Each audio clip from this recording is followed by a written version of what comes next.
Hey guys, Jim here. We're going to take a look at a knife maker that I've always wanted to showcase on my channel, but I've never had the opportunity. This is John W. Smith, otherwise known as J.W. Smith, and this is his SD-2 model. This particular variation is going to have Damascus bolsters and a Damascus clip over carbon fiber scales.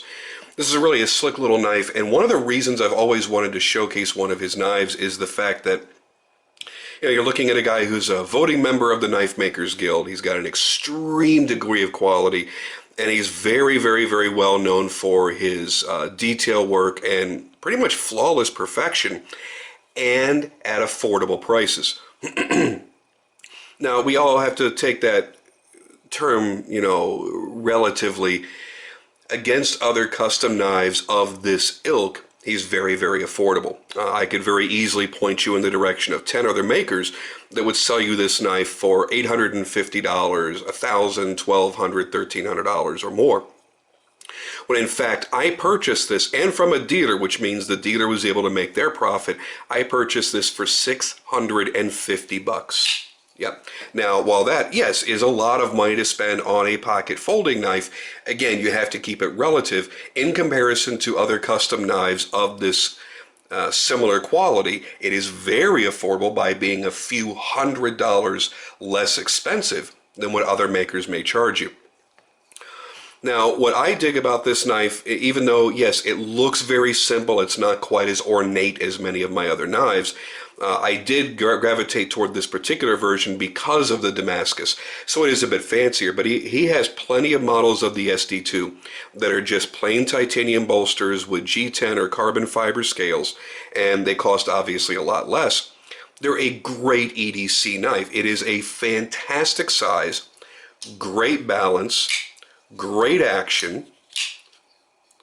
Fit and finish is superb. Look at the interior there.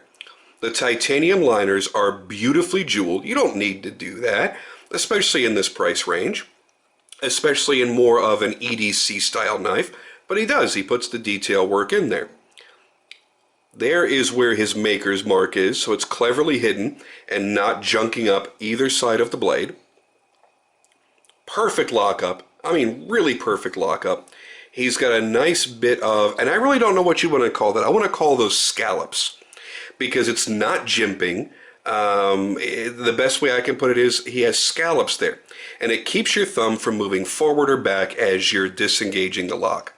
The lock is super easy to disengage. You'll see that, of course, the blade is perfectly centered as you would expect. Nice finish work on the titanium liners and a very high satin finish. So it's got a little bit of sheen to it without it being, Pimp Daddy extreme, being mirror polished. Not that I object to that. You guys know I have plenty of knives that have mirror polish liners, and I think it looks good.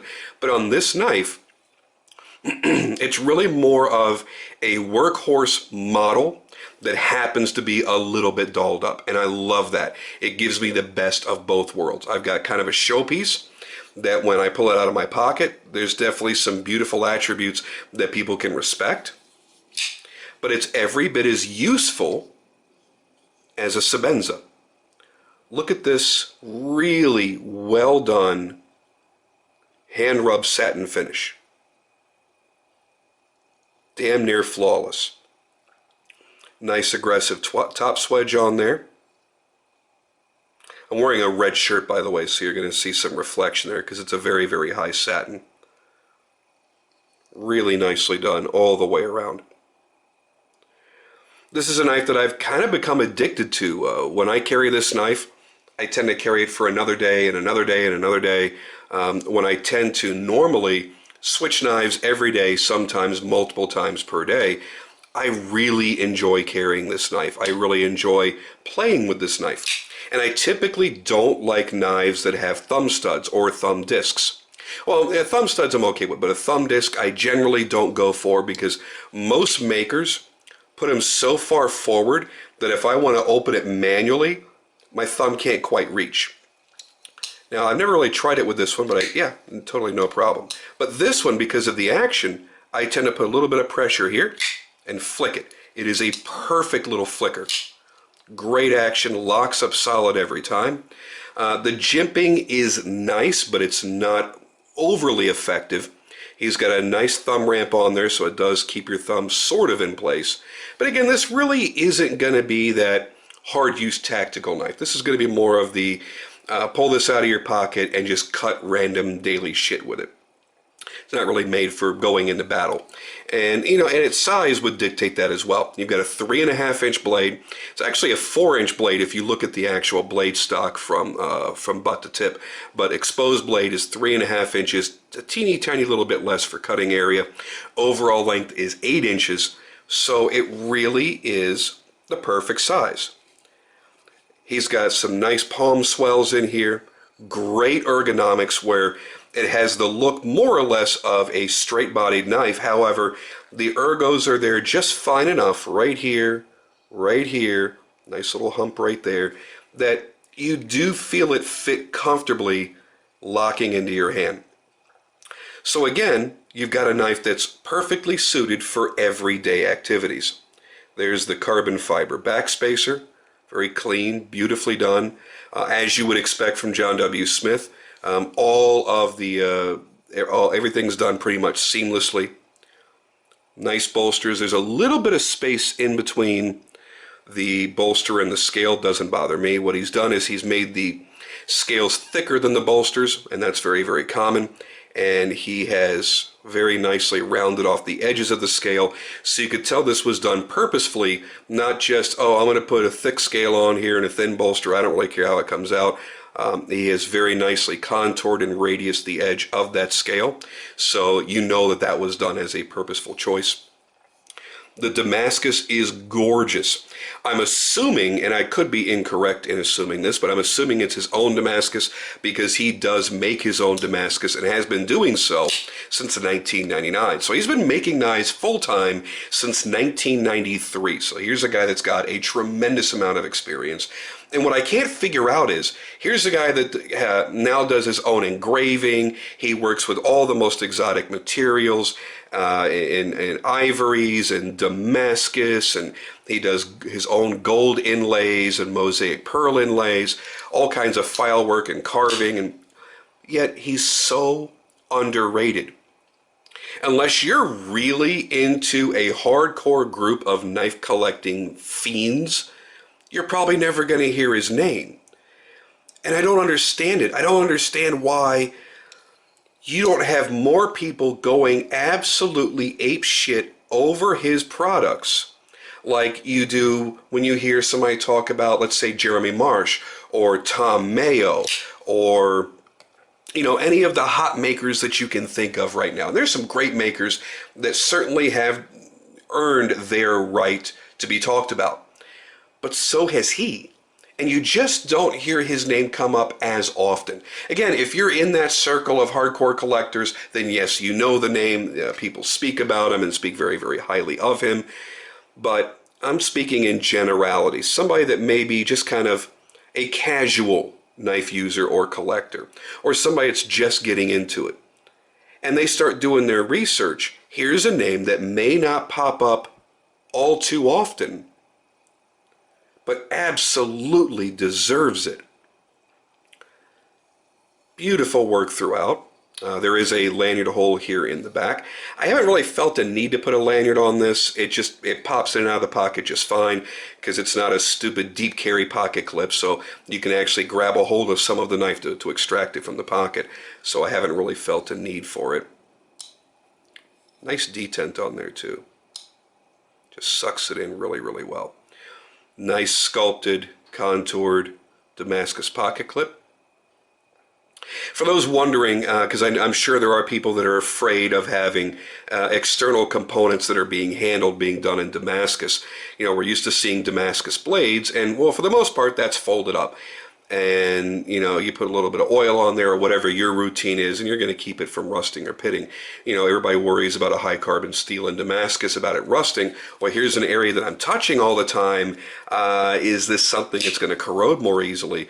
You just got to learn how to take care of your stuff. What I use, and I've shown you in previous videos, is the Aegis EDC solution. So I put a spray on each of the bolsters and on the clip, rub it in, then wipe it off. Same thing I do on all my blades. So I don't expect any pitting, corrosion, rust, anything like that to ever pop up on this. I've been extremely impressed with this knife. It's a fun companion. It's lightweight and small in the pocket, yet it still plays off as a full enough size to get the job done. So you've got something in your pocket that really can do everything. With this blade profile, you got plenty of belly in that blade. You've got a nice sharp tip on there. There's really not much of anything that I can think of anyway that this knife would not excel at for EDC purposes. Is it a bushcraft knife? No, well, it's not intended to be. You're not going to go out in the woods and have this as your sole knife. It'll still work good as your secondary or third backup, absolutely. But here's one that fairly compact, fairly lightweight, quick into action, rides in the pocket nicely. It's a great choice. So if you ever get a chance, and regardless of the model, whether it be an SD-2 or any other model, if you ever get a chance to grab a J.W. Smith, absolutely do not pass it up.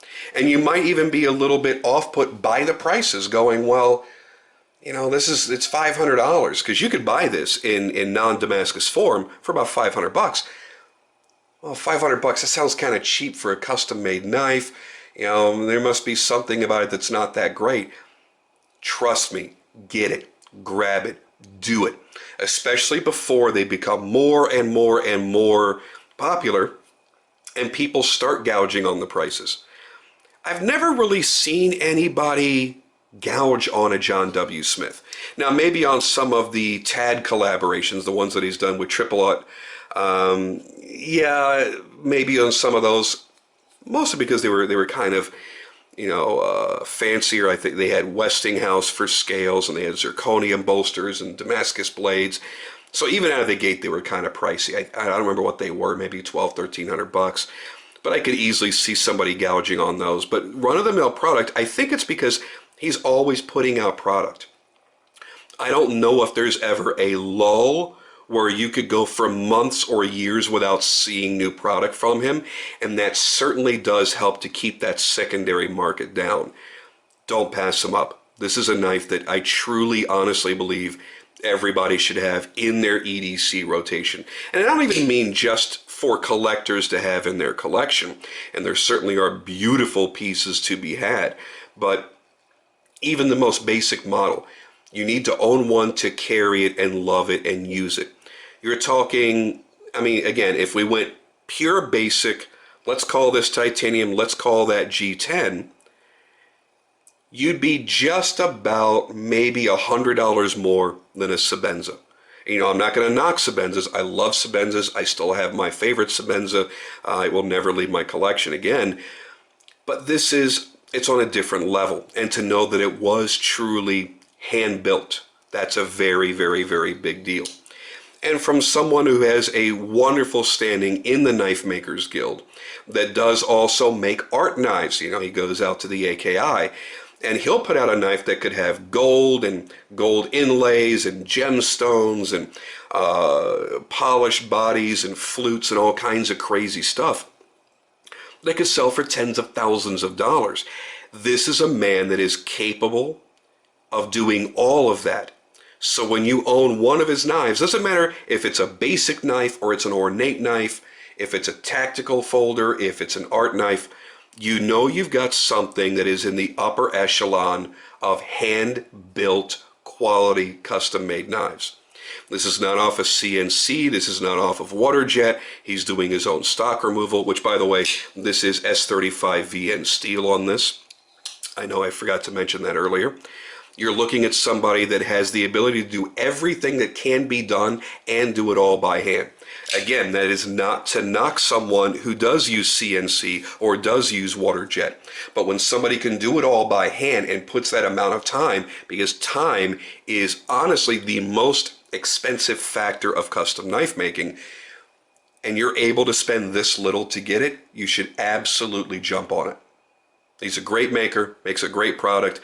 And I'll tell you right now, and we'll see over time as the comment section down below fills up, people that have owned his knives, when they speak up, I don't think that you're ever going to hear somebody say anything negative. because the quality is there. The precision is there. The fit and finish is there. So there you have it. A relatively short video for me, but I am trying to scale them back just a wee little bit so I can get more done in less time. So there you have it, guys. The SD-2 in Damascus bolsters and clip over titanium liner lock with carbon fiber scales by John W. Smith. Thanks for joining me, and I'll catch you on the next video.